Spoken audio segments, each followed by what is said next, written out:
On my father's 65th birthday, my mother brought a special guest to the family celebration. She took the microphone, standing directly under the central chandelier of the dining room, her voice gentle but laced with something sharper.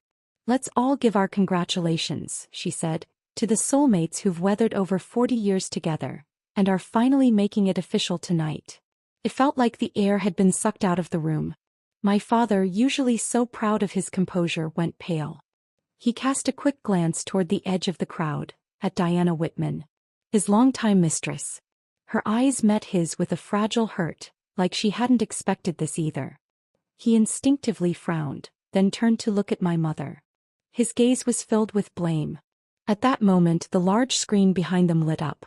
A slideshow began, one photo per year, starting when my father was 35 and ending this past August. 30 snapshots in total. They unfolded like commemorative stamps marking their journey. My mother kept smiling, seasoned like a wedding MC, her tone almost theatrical as she announced, "Let's give it up for my husband Richard Moore and his one true love, Diana Whitman." The room fell deathly silent. No one spoke. I clapped a few times almost out of instinct. My hands echoed in the quiet like an accidental firecracker. It wasn't until 3 days ago that I understood what this was all about. That day my mom had asked Dad if he wanted to take a trip to Florida with her. She'd already booked the flights and hotel. But Dad had brushed her off. "I've got a paper to finish." She didn't argue. Just turned away and started tidying up his birthday decorations in the kitchen. She pulled an old box from the closet looking for photos to turn into a slideshow. Instead, at the bottom of the box she found a thick album she didn't recognize. She sat on the living room carpet, hands trembling, turning the pages one by one. Photo after photo. Dad and Diana watching the sunrise over the Colorado Rockies. Feeding seagulls together at the Seattle docks. Smiling side by side at a geothermal spring in Iceland. On the back of each photo, a handwritten note. "To my Diana, the gentlest escape I've ever known." My mother's posture, so upright just moments before, seemed to collapse. Her eyes went hollow, her mouth curled into a smile that tried and failed to hide the heartbreak. I had never seen her that quiet. Or that alone. She stared at the pictures for a long time. Then finally, in a hoarse whisper, she asked me, "Can you tell me why?" Tears rimmed her eyes. She asked again, "Why?" "I've been asking myself the same thing ever since." But she was the one who stood by him when he couldn't find a job. She cooked 3 meals a day in that tiny first house and still went to night school to learn accounting so she could file his taxes. She stayed up sewing clothes and skipped every indulgence so we could go to school. She never bought herself a decent purse, but always remembered what kind of wine he liked and how he liked his steak. Her whole life she believed Mrs. Moore was a calling. And yet he loved someone else. At that moment, a memory hit me like a wave. It was a rainy afternoon. Mom was cooking dinner. I was drawing in the living room when I heard a dull thud. I ran into the kitchen. She was on the floor, lips pale, pants soaked in blood. I panicked. Didn't even put on shoes. I ran to Dad's study. He was packing for a business trip. I screamed. Mom collapsed. "She's bleeding." He froze for a second. Walked to the doorway, glanced at her, furrowed his brow, then muttered, "I'm definitely going to miss this flight." And just like that he grabbed his coat and left without looking back. My mother lost the baby at the hospital. The doctors told her plainly and no one was there to hold her hand. She walked home from the year alone, one trembling step at a time, and then lay on the living room couch for 2 straight days. Didn't eat, didn't speak, barely moved. My father didn't come home until 2 weeks later. When he heard what had happened, he sighed, just a sigh, and said, "Rachel, how could you be so careless?" She said nothing, just looked down. Only then did he realize his words had landed like a slap. He quickly softened, tried to console her. "It's all right. We'll have more kids. Don't blame yourself. I'll carry us through no matter what." His voice was gentle. That smile of his still had the same warmth like it always did. A smile that could convince anyone he meant what he said. And my mom, she believed him. He always had. Until 3 days ago when she finally found out where that business trip had really taken him all those years ago. He hadn't gone for work. He'd gone to Diana. That night my mother sat alone at the dining table in silence. I approached and she handed me a photo album and a note. "Please invite her," she said. I nodded and took the yellowed collection of proof. The next morning she began putting all of this in motion. Now watching her stand under the lights, I felt a pang of sorrow. Just then my brother James leaned in and whispered sharply, "What is she doing?" The scowl on his face wasn't about our father's betrayal. It was about our mother's audacity. She looked out at the guests, her voice calm, her words like cold steel. "Diana Whitman is the woman Richard has never been able to let go of." She paused. They were apart for 6 years. But once they found each other again, they never let go. She turned to the screen behind her at the parade of travel photos. Her gaze was unreadable. "Richard's a romantic. He's taken his soulmate all over the world year after year. Every trip. Every photo. Every anniversary. Just the two of them.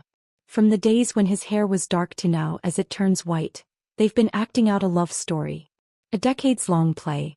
I wasn't in it." She gave a faint smile. "And honestly, who wouldn't envy that kind of love?" "I did. I still do." Her smile sharpened, too bright to be real. "To tell the truth, trekking through mountains and oceans with him sounds a lot better than growing old alone in a kitchen, buried in grocery lists and laundry." She chuckled, but it sounded like something cracked beneath it. My father hadn't spoken yet, but James had had enough. "Mom." His voice rose like a whip across the room. "What the hell are you doing?" He was furious. "Do you have any idea what 'don't air dirty laundry in public' means?" His words sliced through the hall. Everyone turned. My father was a respected historian in the state. Published author. Conference keynote speaker. Many of the guests were his students, colleagues, even board members. He had spent a lifetime crafting the image of a devoted, gentlemanly family man. And in just a few sentences, my mother had torn that facade apart. James's fists clenched at his sides. His whole body tense like he was about to charge the stage and snatch the mic away. He forgot the woman up there was still his mother. I sighed quietly, eyebrows drawn together. It was all unraveling. But my mother didn't even blink. She glanced at James with a cool, dismissive look, like she barely registered him. Then she picked up the microphone again, her tone steady. Too steady. "So tonight," she said, "I think I'd like to take a page from Richard's book. Maybe it's time I pursued my own happiness." She looked around the room, made eye contact with every table. "That's all I came to say." At last my father spoke, his voice tight with restrained fury. "Rachel, that's enough." He tried to lace his tone with that same old tenderness, the one that always worked on her. "Everyone's watching. Don't turn this into a spectacle. Let's go home and we can talk it through." "All right." This was his old trick. Come down from the high horse just enough, soften the edge, offer the illusion of kindness, and she would usually fold. Always had. But this time she didn't take that familiar step back. Instead, my mother reached into the pocket of her coat, pulled out a document and walked straight over to him. Calmly she handed it to him. "Sign it, Richard." My father froze.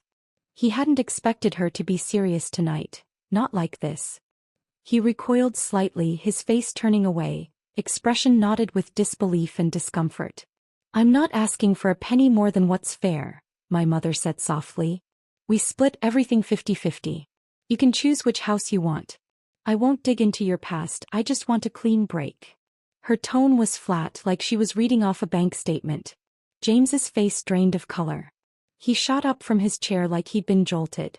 "Mom, what the hell are you saying?" he blurted out, panicked. "Dad built all of this on his own. You don't deserve half of it."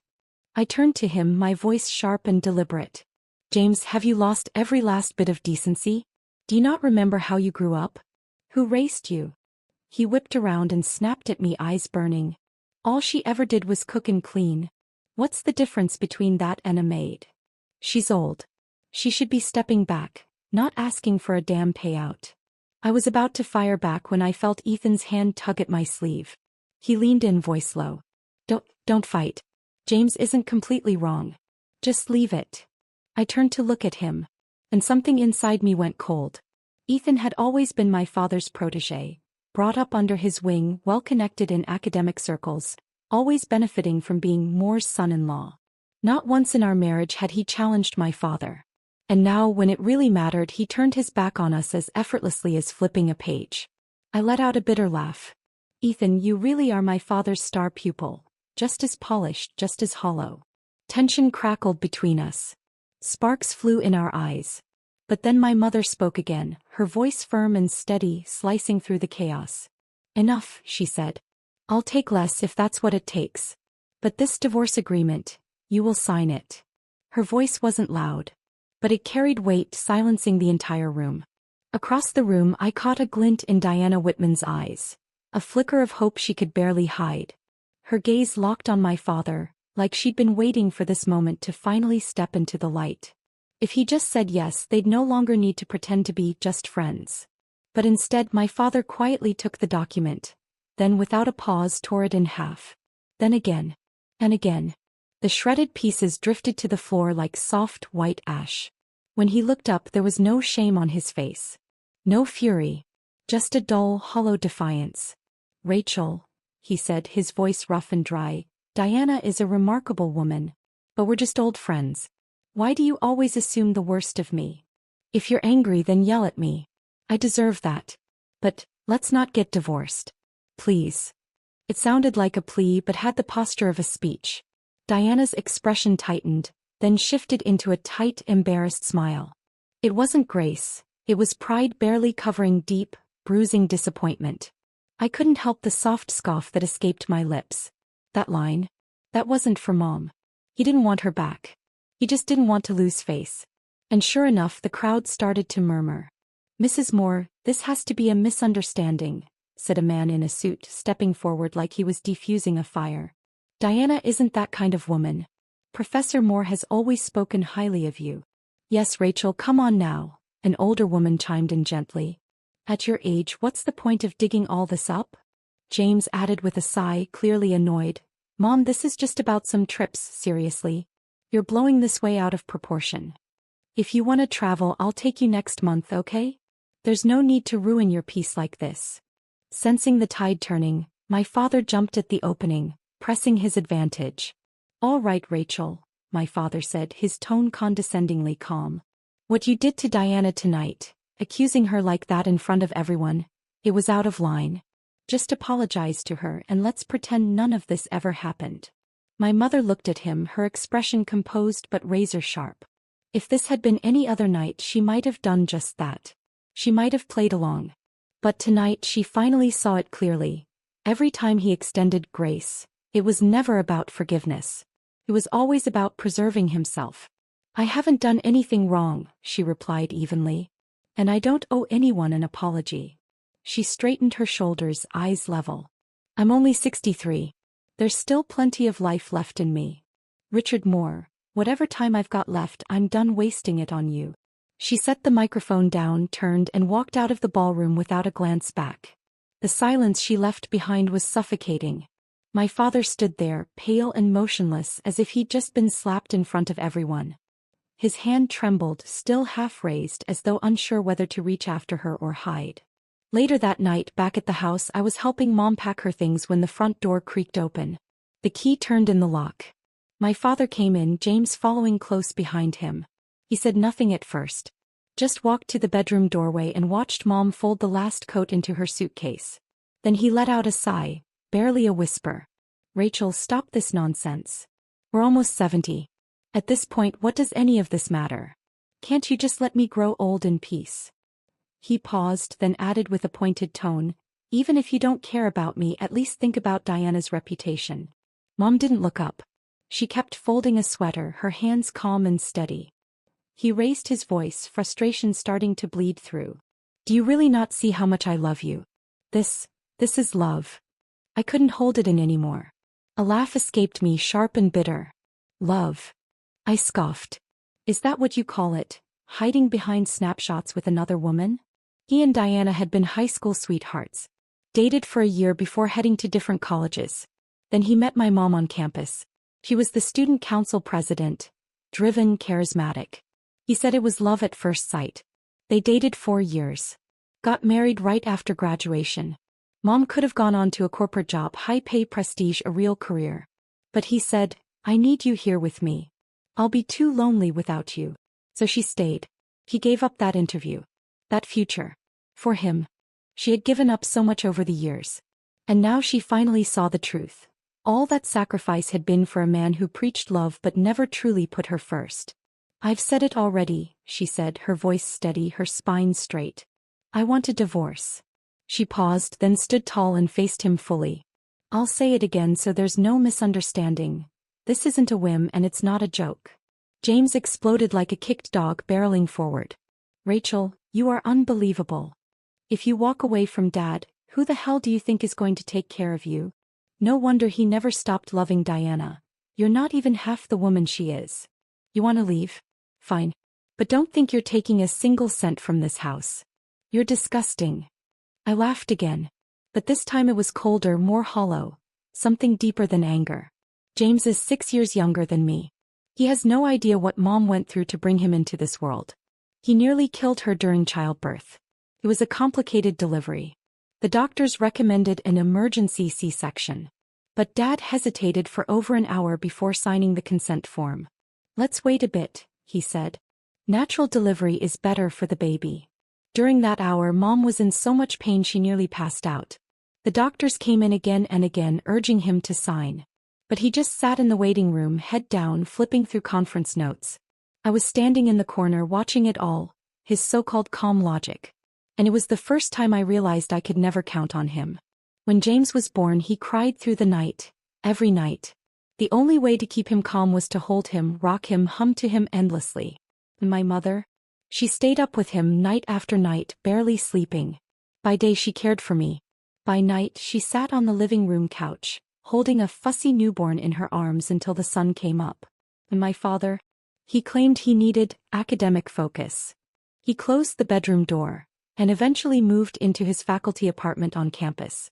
It sounded noble, for the sake of scholarship. But really he just didn't want to hear his own son cry.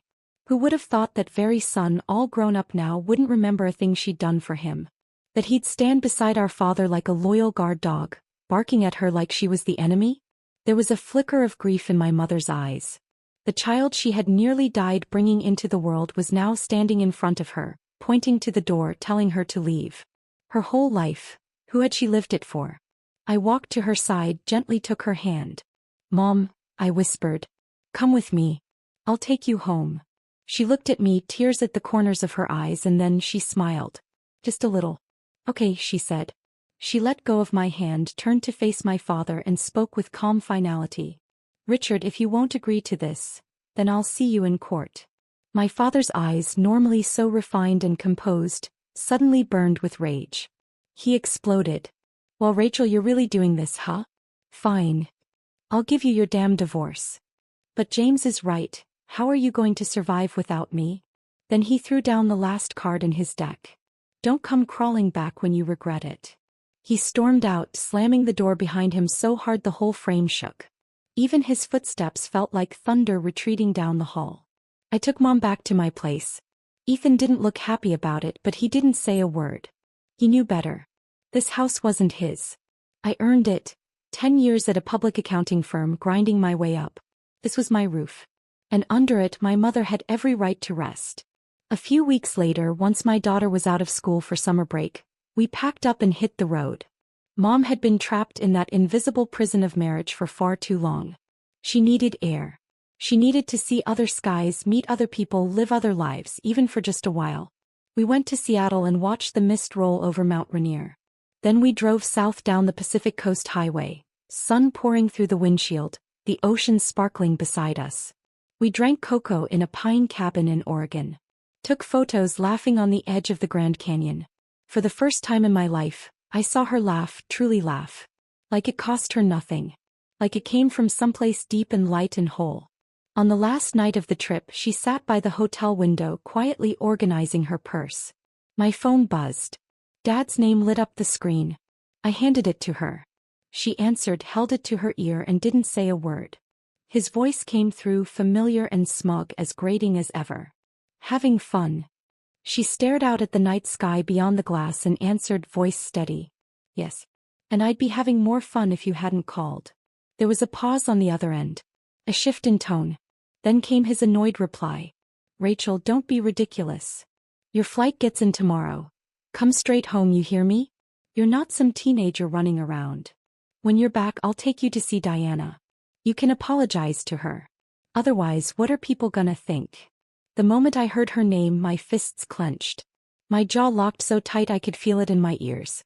But my mother? She just gave a soft, almost amused huff through her nose. Then she hung up, without saying a single word more. The moment we stepped back into the house, still shrugging off our coats, the smell hit us, rich, savory roasted chicken wafting in from the kitchen. Mom paused mid-step, her nose twitching instinctively as she turned toward the source. The kitchen light was on, steam curling upward from the stovetop. A figure moved behind the counter, clearly in the thick of cooking. But it wasn't my father. He hadn't so much as lifted a pan in decades. To him, the kitchen might as well have been another dimension, one he had no intention of entering. Cooking, in his view, was something that didn't belong in a man's timeline. But whoever this was, he moved with practiced ease, his chopping swift and clean. 2 dishes were already plated on the table. "Who's in there?" my mom asked, frowning slightly as she leaned forward for a better look. I shrugged with feigned surprise. "No idea." Just then a warm male voice called from the kitchen, "You're home? Perfect timing. Everything's just about ready."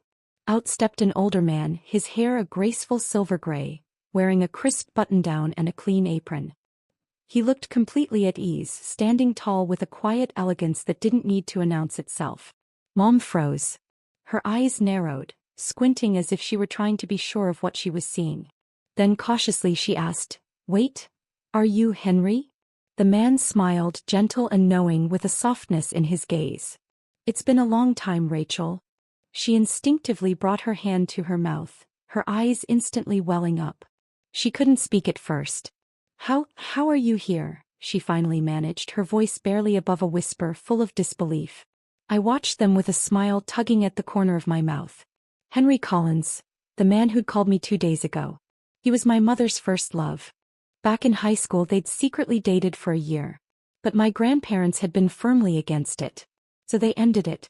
Not long after, my father came into the picture, full of charm and promises about security and a proper family. Henry went off to college in California, then to Germany for graduate school. He never married. No kids. Just a long, quiet life lived in his own way. Recently he heard through an old classmate what had happened at my father's birthday party. The public humiliation, the betrayal. That same night he booked a flight to Boston. He told me he didn't believe Rachel was the kind of woman who'd make a scene without reason. He got my number through a mutual friend. When he called, he sounded like a nervous teenager being called on in class. I thought it was a scam at first.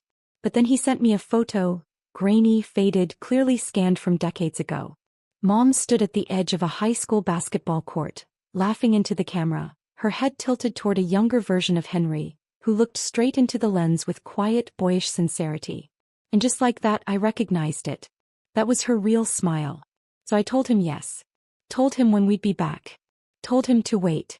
What I hadn't expected was that he'd show up early and cook an entire meal. "After all these years," he'd said while setting the table, "I just wanted her to walk in and taste something warm." He took her coat with a gentleness that felt like something sacred. Then he winked at me as if to scold me for not giving her a heads up, though the smile on his face was impossible to hide. Mom finally regained her composure and looked over at me. I nodded once, quietly, and nudged her toward the table. They sat down and began to talk. And to my surprise, it wasn't awkward at all. I'd expected long silences, maybe too many words trying to fill the years between them. But Henry was effortlessly charming, thoughtful in just the right places and never forced. Within 10 minutes he had her laughing. And not just polite chuckles, genuine, full-hearted laughter. It was the kind of laugh I remembered from when I was a kid. A laugh that wasn't weighed down. A laugh that didn't feel like it needed to apologize for existing. It was the sound of my mother finally exhaling. Everything was peaceful, until Ethan came home. He stood frozen in the entryway, staring at the full dinner table and the unfamiliar man sitting beside my mother. "Amy, Rachel, what's going on here?" he asked cautiously, his voice laced with suspicion. I turned to him, my tone steady and unapologetic. "This is Henry Collins. He's a friend of my mom's." Ethan's eyes darted between Henry and my mother, and his expression began to tighten. His brow furrowed in a way I'd seen far too many times, judgment wrapped in entitlement. Then he spoke, that familiar brand of passive-aggressive sarcasm dripping from every word. Rachel, you and Richard haven't officially divorced yet, right? To bring a man into the house like this, especially where people might see, that doesn't exactly look good, does it? The smile that had been dancing on my mother's face vanished. Her body stiffened and she glanced at Henry with uncertainty, shame creeping in. But before she could respond, Henry calmly set his wine glass down. His voice was gentle, but there was steel underneath. I think you've misunderstood, he said. I'm not here to stir up trouble. I came to cook dinner. Ethan scoffed. Sure. And I suppose you're also here to do the laundry? Come on. Let's not pretend this is just about food. What exactly are you trying to pull? That's enough, I cut in. My voice was quiet but sharp as a blade. What are you really upset about, Ethan? That someone actually treats my mother well? That she's not still waiting around for a man who never once made her a meal? Color rose in Ethan's face. He opened his mouth, then closed it again, too cowardly to finish his sentence. My mom didn't dignify the exchange with a reaction. Instead, she got up from her seat, walked into the kitchen and returned with a clean plate. She handed it to Henry with a lightness in her voice that made everything before it irrelevant. Would you mind getting me another bowl of soup? She asked. I ate too fast the first time. Didn't savor it. Henry looked at her with a warmth that filled the room. Of course. That meal Ethan barely touched a thing. He sat stiffly, chewed a few bites and muttered something about work before retreating to the study. But my mom? She ate like the food had a heartbeat. After dinner, she and Henry cleaned the kitchen together. I stayed in the living room listening to the sound of plates clinking and water running, like a scene from some soft, forgotten life. I think you just beat me at dishwashing, she teased. Then I guess you owe me a walk, Henry replied. Fine, she laughed. But if I get tired, you're carrying me. I'm hoping you do, he said. Gives me an excuse to keep you close. She didn't answer, but I heard her laugh again. Henry had just rinsed the last plate. The faucet hadn't even fully turned off when the doorbell rang. Who could that be at this hour? Mom asked, her brow tightening. Something dropped in my stomach. I stood up, but before I reached the entryway, the door thundered with 3 hard knocks. Rachel. Open up. It's me. Of course. My father. The door cracked open and before anyone could react, he and James pushed inside, a gust of cold air chasing their heels. I knew it, Richard snapped, eyes scanning the room before locking onto Henry in the kitchen, a dish towel still in his hands. Well, that was fast, he spat.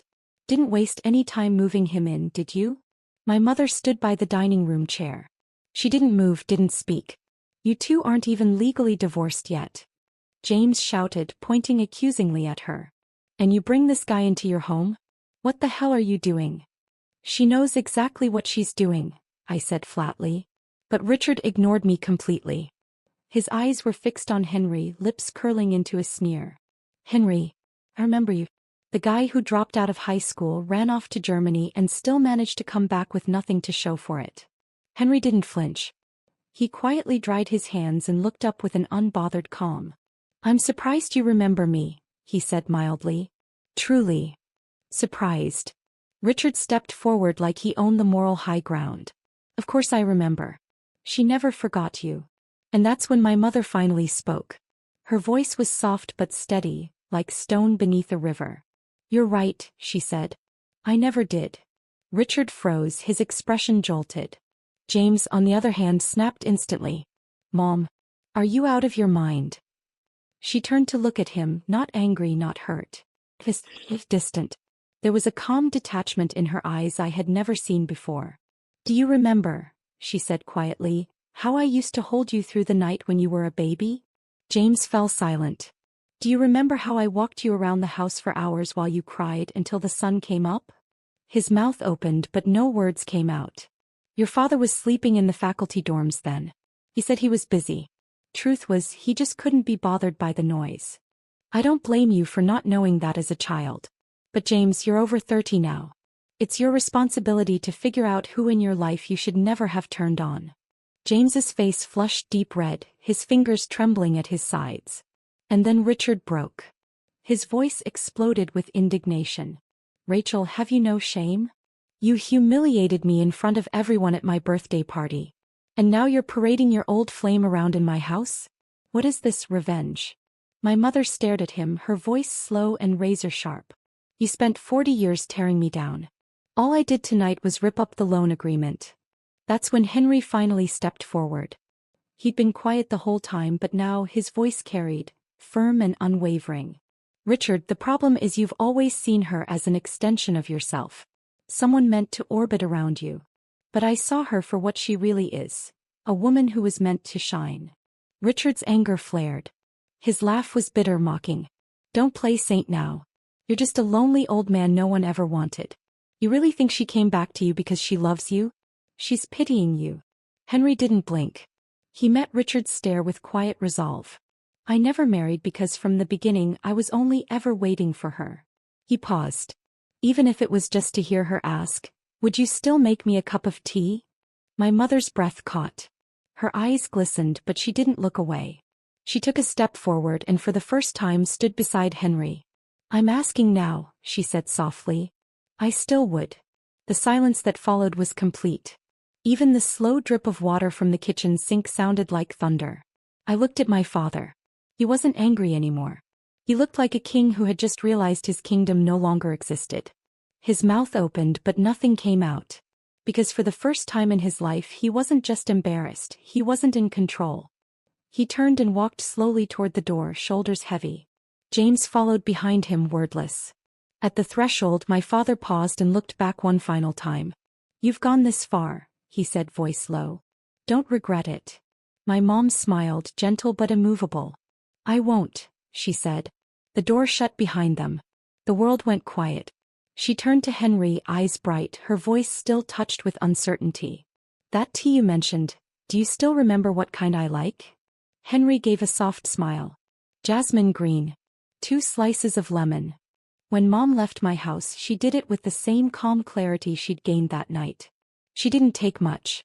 Just a few of her favorite clothes, a couple of books, and a small wooden box filled with her tea set. She looked at Henry, lifting the box into the back seat with a half-teasing grin. The kitchen's yours now. Don't let me go hungry. Henry gave her a mock salute. Yes, ma'am. They moved to a quiet little town near the coast. A white house with an attic, nestled by the ocean. A place untouched by expectations, where no one treated her like a maid or a burden. Every morning she sat in the backyard with the sun on her face. In the afternoons she volunteered at the local library, reading stories to children. Sometimes she'd send me photos. One of her and Henry smiling in front of the farmer's market. One of them riding old bicycles by the lake. And one, just one, of her standing with her back to the camera, wrapped in a light blue shawl, her hair loosely pinned up as the sun set behind her on a field of grass. There was no long caption. Just a single sentence. I never knew you could have a first time in your 60s. On the other side of town my father's life was unraveling, day by day, piece by piece. He started calling me constantly. First it was about Mom. He wanted to talk. He said he was ready to start over. I ignored him. Then he got sneakier, reaching out to Henry's neighbors trying to check in, pretending he was just worried she might be taken advantage of. Eventually he pushed James forward. James texted me. Amy, how's Mom? Is she doing okay? Has she mentioned me? I replied with one sentence. You don't deserve to know. That's when they realized they were losing their grip. Richard had assumed Mom's walkout was just a tantrum, a tactic to scare him straight. But when it finally hit him that she wasn't coming back, the panic of losing control stripped away the last of his pride. He started volunteering at academic conferences, begging for speaking slots, trying to claw back some relevance. But he'd been out of teaching for too long. Students whispered that he was dated, condescending, out of touch. His evaluations slipped year after year. As for James, rumors began to spread at his firm. Anonymous complaints claimed he'd been using his position for personal gain. And the thing about Richard and Diana? It had already made the rounds. People didn't say it aloud, but everyone knew something exploded at that birthday dinner. Old friends started keeping their distance. Then came the diagnosis, early-stage Parkinson's. The doctor told him he'd need regular care. He nodded. And then he did what I knew he would, he called my mother. He even tried email. One after another, long winding letters. The tone was softer now, more careful. And one he wrote. Rachel, I was wrong. If you'd come back, I'll let go of everything else. Mom read the emails. She didn't respond to a single one. As spring approached, Henry and Mom helped organize a small community exhibit titled Act 2, Life Rewritten. It was warm and welcoming, walls lined with watercolor paintings by local seniors, children's poems she helped them write, and hand-cut leaves pinned to a giant tree of life, made from recycled paper scraps. Henry made a display card for the entrance. Welcome to the days where we begin again. I brought my daughter with me to visit. And there, standing near the back of the crowd, head low under a cap, was James. He watched silently as Mom knelt beside a little boy, explaining how each leaf on the tree represented a moment someone decided to grow again. His eyes were distant, unfocused, like he was seeing her for the first time. As the event wound down, he quietly stepped next to me. She really changed, he murmured. I looked at him, and for the first time I didn't feel anger. No, I said. She finally got the chance to be who she always was. James looked down like the truth of that had just landed. That night, before we left, I saw Mom on the balcony outside the event space. She was wrapped in a soft shawl, and Henry handed her a cup of freshly steeped tea. She took it with both hands, lifted her gaze to the stars, and said, "Today was really nice." Henry stepped a little closer, his voice low. "Every day can be nice, if you let it." She turned to him and smiled, just slightly, then gave the smallest nod. Then she looked out past the trees, toward the blinking lighthouse in the distance. Its beam flickered steadily, like it was lighting a path she'd never dared walk before. "I'm done wasting time being angry," she said. "I just want to live well. And be loved well." Henry smiled. "You deserve that." She nodded again, no hesitation, no fear. She was truly free. Richard and Rachel's divorce was finalized in the fading days of winter. He'd assumed, no, expected, that she would do what she always did, turn back at the last minute. She had a soft heart. He'd counted on that for 40 years. But this time she didn't look back. This time there was no softness left for him. She didn't even show up to sign. Her attorney handled everything. What she left him with was a box of old photo albums, and the soundless echo of a goodbye that had taken 4 decades to say. A few months later, Richard married Diana. It was a modest ceremony, attended by a few colleagues and aging alumni. Diana wore a pale slate blue dress. She stood on the platform with a composed smile, but beneath it was a flicker of something else. Something like victory, long awaited and slightly bitter. She had waited so long. And now at last she had the title. At first it felt like they were making up for lost time. They moved into a quiet home in the suburbs. They tried baking. They planted a garden. Diana even floated the idea of writing a marriage memoir, a chronicle of their belated fate. Richard smiled along, though he spoke less and less.